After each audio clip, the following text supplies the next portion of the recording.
देखिए इस वक्त आपको बोर्ड पे लिखे हुए कुछ सवाल दिखाई दे रहे होंगे जिसको हम सॉल्व करने वाले हैं। इसको हल करके एक्स और वाई के मान निकालेंगे। तो पहला सवाल क्या है, नोट कर लेता हूं मैं। पहला सवाल है एक्स प्लस वाई इक्वल 5 और 2x माइनस का 3y इक्वल 4।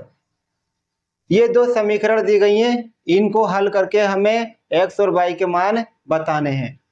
तो पहले को समीकरण 1, दूसरे को समीकरण 2 मान लेंगे।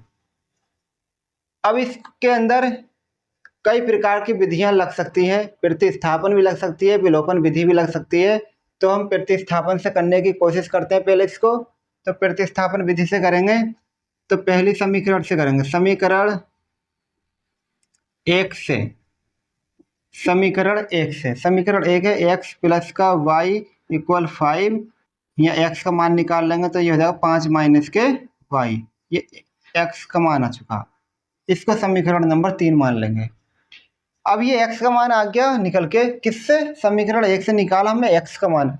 अब इस एक्स का मान को समीकरण नंबर 2 में लगा देंगे। तो लिखेंगे एक्स का मान समीकरण 2 में लगाने पर, 2 में लगाने पर 2 क्या अपने पास 2x है तो 2 ऐसे रहने देंगे। x के बदले में आ जाएगा 5 माइनस के y माइनस 3y इक्वल 4। ठीक है। अब इसे 2 की गुणा इस ब्रैकेट वाले में करेंगे तो 2 पंजे 10 माइनस के 2 की y में करेंगे तो 2y माइनस 3y बराबर 4। अब 10 ऐसी रहेगा, माइनस का 2y माइनस का 3y दोनों माइनस माइनस के हो गए तो माइनस माइनस का हो गया, दोनों तो जुड़ जाएंगे, निशान रहेगा माइनस का। 2y 3y होगी मिलाकर 5y बराबर में प्लस का 4, यानी कि सिर्फ 4। y का मान चाहिए हमें, तो भाई इस 4 को इधर लिया उठा के, इस 5y को इधर ले जा उठा के, तो आगा 10 माइनस का 4 बराबर में 5y। ठीक है।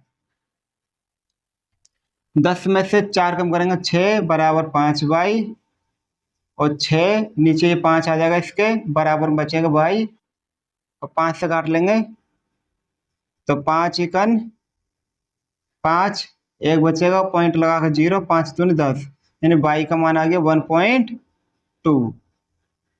y का मान तो हम निकाल चुके हैं। अगर इसको पॉइंटों में लिखना नहीं चाहते हैं तो कोई दिक्कत नहीं, तो इसको तुम यहाँ भी छोड़ सकते हैं।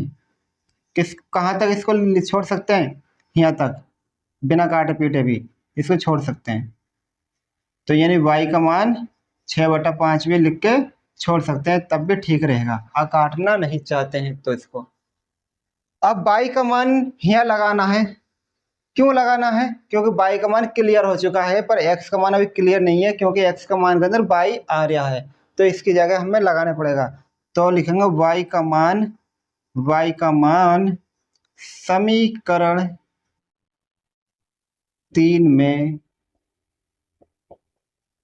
लगाने पर। कहाँ लगाएंगे, समीकरण नंबर 3 में। तो x इक्वल 5 माइनस के y, तो 5 ऐसे रहेगा, y के बदले में 6/5, नीचे 1 मान लेंगे, एलसीएम ले लेंगे, 5 एकन 5, 5 के 1 में गुणा करके एलसीएम आ गई 5, और 5 की 5 में गुणा होगी तिरछी गुणा, 5 पंजे 25, 1 के 6 में करेंगे तो 6, 25 में 6 कम करेंगे तो 19, और नीचे 5। ये x का मान आ गया 19/5। सवाल भी हो गया कंप्लीट। ठीक है, इसको नोट कीजिए, फिर करते हैं अगला सवाल। जल्दी से कीजिए नोट। दूसरा सवाल मैंने नोट कर दिया है, इसको करते हैं। पहली समीकरण कितनी है, 3x प्लस 4y इक्वल 10, इसको समीकरण नंबर 1 मान लेंगे। दूसरी 2x माइनस के 2y इक्वल 2, इसको समीकरण नंबर 2 मान लेंगे। अब करते हैं, कौन से करें, किससे आसानियत होगी, हम कौन सी विधि से कर रहे हैं, प्रतिस्थापन विधि से कर रहे हैं। अगर सवाल में कहा जाए प्रतिस्थापन विधि से करो तो इसी विधि से करेंगे। अगर सवाल में ऐसा नहीं बोला जाता, सिर्फ ये कहा जाता है कि x और y के मान या रैखिक समीकरणों को हल कीजिए, ऐसा कुछ बोला जाता है, तो कोई सी विधि लगा लो, कोई दिक्कत वाली बात नहीं है। तो हम समीकरण नंबर 2 से करेंगे, और ये विधि जो हम चला रहे हैं ये प्रतिस्थापन विधि है, ठीक है। समीकरण 2 से किससे हल करेंगे हम? 2 से करेंगे। तो भाई देखो कितना आगा, 2x माइनस के 2y इक्वल 2।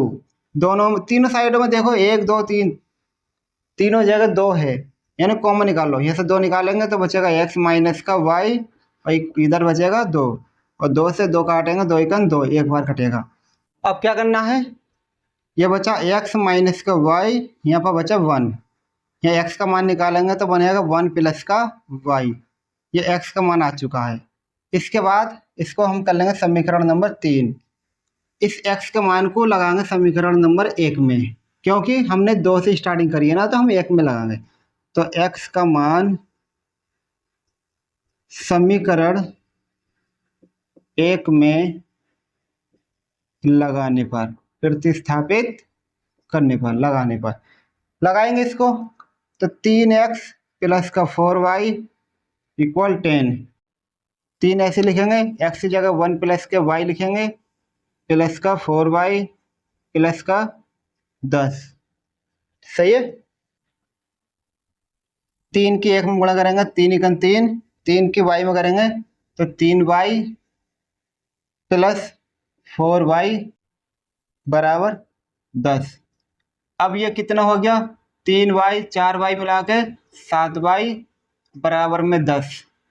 7y बराबर 10, ये 3 इधर लेकर जाओगे तो माइनस का 3, और 7y बराबर 10 में 3 कम करेंगे 7, 7 एकन 7, तो y का मान कितना आ गया यहाँ पर 1।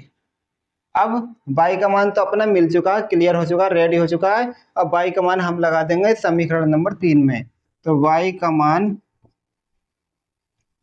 समीकरण 3 में लगाने पर, 3 में लगा दो इसको जल्दी से, तो क्या बनेगा, x इक्वल 1 प्लस 1 का y का मान कितना 1। यहाँ पर देखो, चलो एक स्टेप बढ़ा ही देते हूँ ज़्यादा करके, ये समीकरण 3 नोट कर दी। अब यहाँ पर y की जगह 1 लगा दिया मैंने, तो x का मान कितना हो गया, 2 हो चुका है। ये सवाल भी हो चुका है, सही है। इसको नोट कीजिए, करते हैं अगला सवाल। देखिए अगला सवाल मैंने नोट कर दिया है, इसको मान लेंगे समीकरण 1 और इसको मान लेंगे समीकरण नंबर 2। ऐसे करना है जैसे हम करते आए हैं, प्रतिस्थापन विधि से ही कर रहे हैं हम, उसी से करते हैं इसको। अब यहाँ से बताइए किस समीकरण से स्टार्टिंग कर दूं मैं, 1 से 2 से, मैं 2 से करता हूँ। समीकरण 2 से, किसी से भी कर सकते हो, जरूरी नहीं 2 से करो 1 से करो, सवाल हो जाए बस। समीकरण 2 से करेंगे तो x बराबर x माइनस के y बटा 3 बराबर 3, ये है अपने पास। x का मान निकालेंगे तो इससे 3 y बटे 3 को लेकर जाएंगे 3 की तरफ, तो बनेगा प्लस के y बटा 3। ये मान आ गया निकल कर किसका, x का। यहाँ इसको स्टॉप कर दो समीकरण 3 बना के। अब लिखेंगे x का मान समीकरण 1 में लगाने पर, समीकरण 1 में लगाने पर, 1 पे लगा दो जल्दी से। 1 कहाँ पर है, x बटे 2 प्लस का 2y अपॉन 3 इक्वल -1। ये ऐसा करो, पहले सॉल्व कर लो फिर मान लगा लियो, थोड़ा सा आसान हो जाएगा। तो पहले इसको सॉल्व कर लेते हैं, एलसीएम ले लेते हैं पहले इसका। तो 2 दिया 6, आमने सामने गुणा हो जाएगी, तो 3 की x में गुणा होगी तो 3x, और 2 की 2y में होगी तो कितना होगा 4y बराबर में -1। अभी मान नहीं लगाया मैंने x का, देखो अभी x चल रहा है, अभी लगाएंगे, थोड़ा छोटा कर ले सवाल, तसल्ली कर लो थोड़ी सी। अब इसके बाद नीचे 1 मान लोगे, फिर सामने सामने गुणा कर दो, 1 के इधर करेंगे तो 3x प्लस के 4y, और इसकी इधर करेंगे 6 की -1 में तो माइनस का 6। अब लगा दो, x के बदले में कितना लगाओगे, 3 प्लस का y बटा 3 प्लस का 4y बराबर -6। 3 से गुणा कर दो ब्रैकेट के अंदर, तो 3 की 3 में करेंगे तो 9, 3 की y में करेंगे 3y, और बटे में तो है पहले से 3, और प्लस के 4y इक्वल -6। सही है। 3 से 3 कट जाएगा, बचेगा 9 प्लस का y प्लस का 4y इक्वल माइनस के 6। अब देखो 9 ऐसे रहेगा, y और 4y मिलाकर हो गया 5y बराबर माइनस के 6। अब इस 9 को 6 की तरफ ले जाओ तो बनेगा 5y बराबर -6 माइनस का 9। तो 5y बराबर क्या हो जाएगा, माइनस का 15। दोनों माइनस माइनस के हैं तो जोड़ जाएंगे और निशान लगा लेंगे माइनस का। तो आगा y बराबर माइनस का 15 और नीचे 5 और 5 तिया 15 और y का मान आगा माइनस का 3। तो सवाल की बन गई बीन। कंप्लीट हो गया सवाल। बस ये 3 सवाल इस तरीके से करने थे, प्रैक्टिस जरूर करना। और कहीं आपको डाउट आया हो, समझ में नहीं आया हो तो कमेंट में पूछ लेना, जरूर बता देंगे। सही, धन्यवाद।